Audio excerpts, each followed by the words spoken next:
being declared pretty firmly.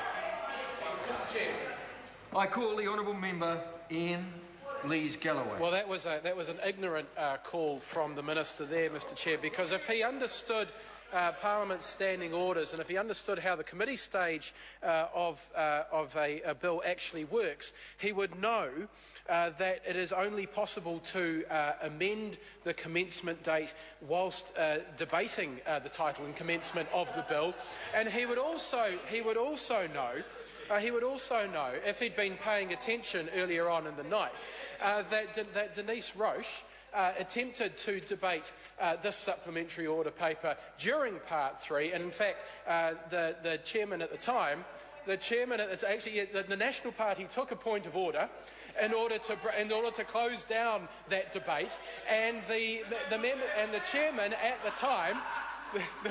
The chairman at the time supported that point of order and informed the House.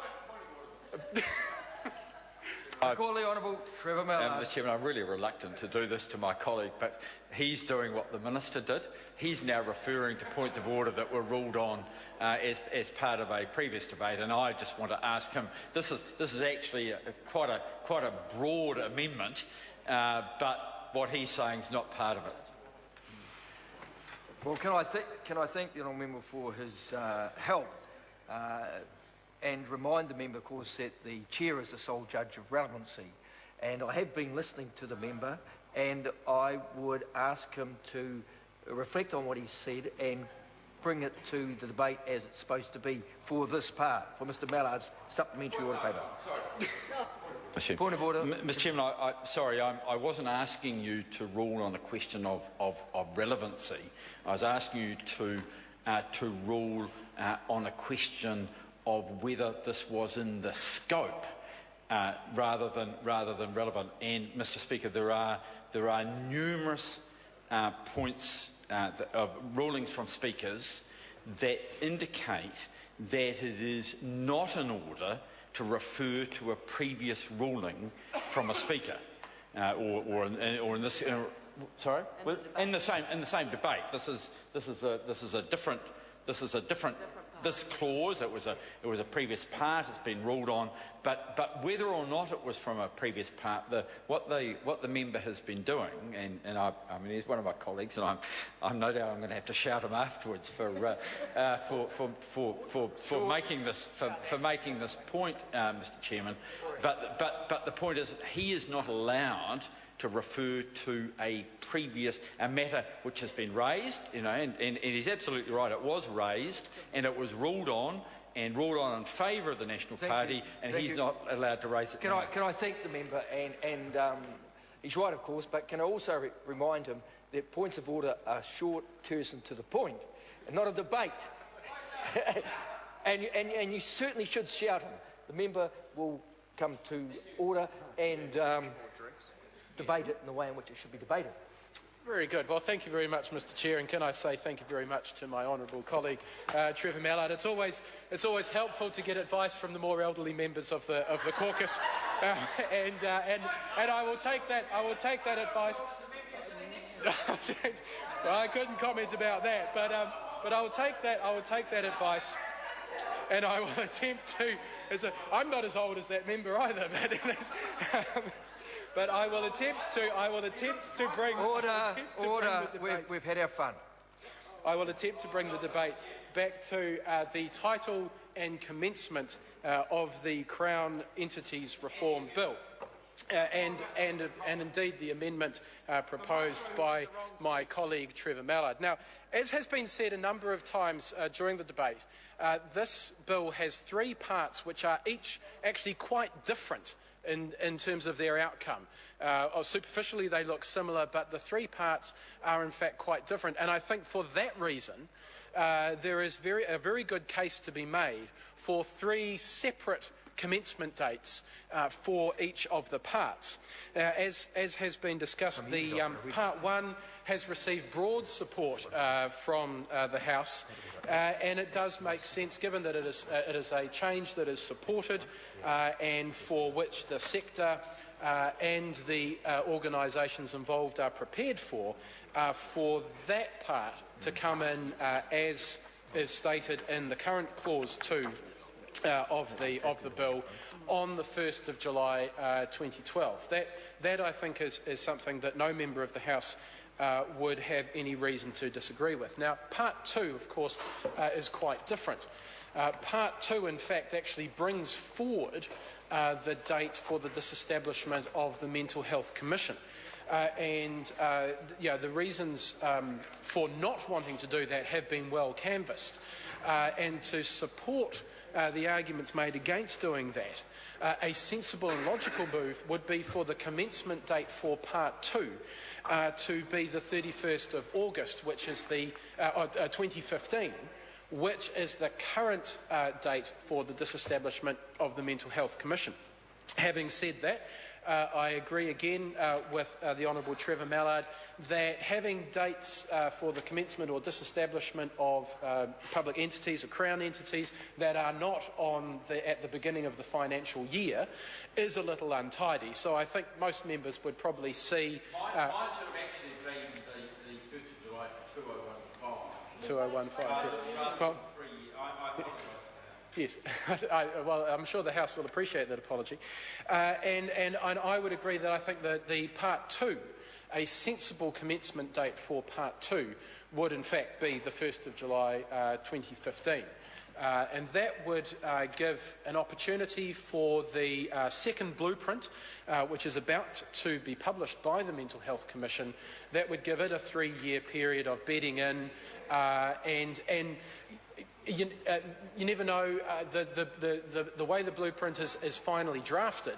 It may be determined by Parliament that that commencement date of the 1st of July 2015 would no longer be relevant, and we may want to push it out, or we may not want to disestablish the Mental Health Commission at all. Again, this is a case where we have an important document, a guiding document for the sector, which has not yet been published. And yet we are determining the structure for the organisations which are guided by that document, and indeed the commencement date of the change which is included in this bill, Mr Chair. Mr Chair. I call the honourable member in Lees-Galloway. So the commencement date has been established before the final version, the public version of the second blueprint is actually available. So somewhat similar to our concerns around Part 3, where, again, the government has put the cart somewhat before the horse. So a very, very sensible amendment could be to have the commencement of Part 2 on the 1st of July 2015. Which brings me to the supplementary order paper in the name of the Honourable Trevor Mallard, which would amend the Act so that Part 3 came into force on the day 3 years after the date on which this Act receives royal assent. And Trevor Mallard is quite right. Actually, the logical date for that, to achieve the same thing, would again be the 1st of July 2015. And that would give the government an opportunity to make good on its promise to the sector. Not that this government is particularly good at keeping its promises, but it would give the government a good opportunity to make good on its promise to the sector to review the role of the Charities Commission, the Act itself, and the charitable sector as a whole. The government has said it intends not to carry out that review until 2015, which, again, is somewhat inconsistent. There is a great rush to bring this legislation in and for this legislation to receive royal assent, yet the government sees so little importance in reviewing the sector that review, it says, will be put off until 2015. But this amendment in my colleague's name would offer a period of grace under which the government could actually bring that review forward. It could have that review, it could figure out what the right structure is, and then if it's still believed that bringing the Charities Commission into the Department of Internal Affairs was the right thing to do, then it would be able to do that in 2015. That seems, I think, to most sensible people to be the logical approach. And so I will certainly, and I know members on this side of the House will be supporting that amendment. We're also debating the title of this bill, the title being the Crown Entities Reform Bill. That word reform often strikes fear into the hearts of those organisations that are going to be... Yes, because it's such an innocuous word, but it is so often loaded. I mean, the organisations that are affected by this bill, you can't actually tell what reform means. Will it be a positive? Will it be a negative? Reform really, for this government, is a euphemism for cuts. Or a euphemism for a transfer of responsibility from the government onto those organisations, in this case onto the charitable sector. But there are some other possible titles for this bill.